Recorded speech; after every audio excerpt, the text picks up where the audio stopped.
أعوذ بالله من الشيطان الرجيم. بسم الله الرحمن الرحيم.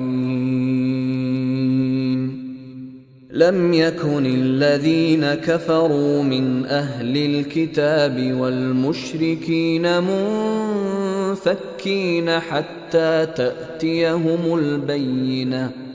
رسول من الله يتلو صحفا مطهرة فيها كتب قيمة وما تفرق الذين أوتوا الكتاب إلا من بعد ما جاءتهم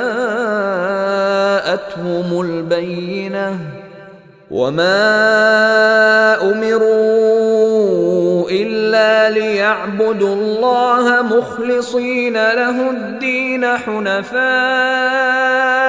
ويقيموا الصلاة ويؤتوا الزكاة وذلك دين القيمة. إن الذين كفروا من أهل الكتاب والمشركين في نار جهنم خالدين فيها أولئك هم شر البرية. إن الذين آمنوا وعملوا الصالحات أولئك هم خير البرية. جزاؤهم